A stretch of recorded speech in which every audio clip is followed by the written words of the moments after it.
Hey Larry, how you doing? I'm good, Al. How are you? I'm doing great. I'm really excited to be talking to you about this workshop. You get me so intrigued by this concept. So I hope we can flesh this out for people. Talk to me a little bit about the workshop. What is it about? It's about the spinal engine and looking at the spine as the driver for walking, which is different.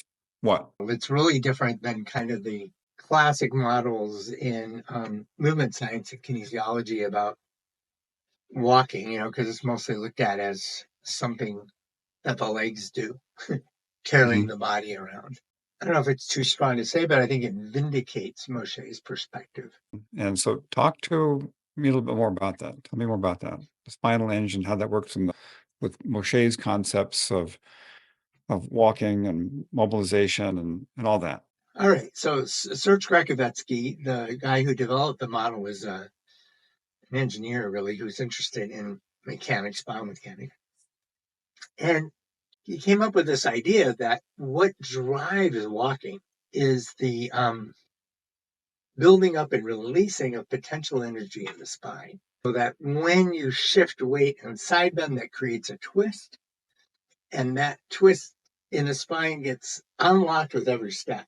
So there's this twisting and untwisting. And so, I mean, it is incredibly Feldenkrais because it's looking at how the whole person involved. My rule is no matter what the question is in Feldenkrais, the answer is the pelvis.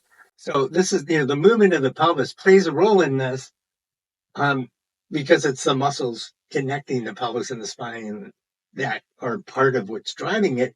But it's really looking at the whole person.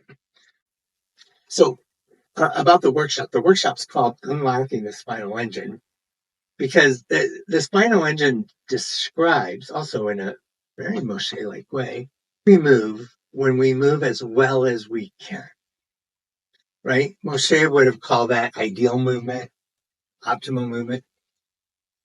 So what happens in the course, we start by observing how people are, we are moving ourselves and how the other people in the course are moving, and looking at what interferes, what patterns of habitual contracting are interfering with this otherwise naturally occurring phenomenon.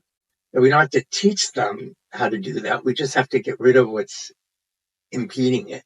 So it's not like you can make it happen because it's what would happen if nothing was interfering.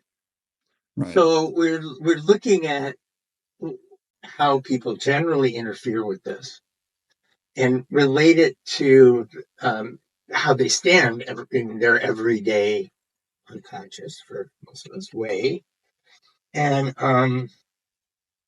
how to bring that forward in the lesson and to give a lesson about that. We talk about how the lesson can be applied to walking and standing and other things as well, because one lesson has many applications.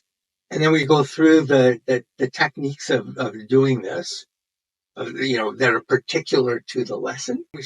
So the lesson starts with what do you do before the lesson? How do you frame it? What happens during the lesson? And of course, framing the lesson at the beginning is the investment you make at the end that allows you to give something for the student to take home with them. That was a lot. Did that make sense? Yeah, it makes beautiful sense and very intriguing. So I'm really excited about it. All right, man. Thanks for your time. Hey, thank you, Larry. Appreciate it.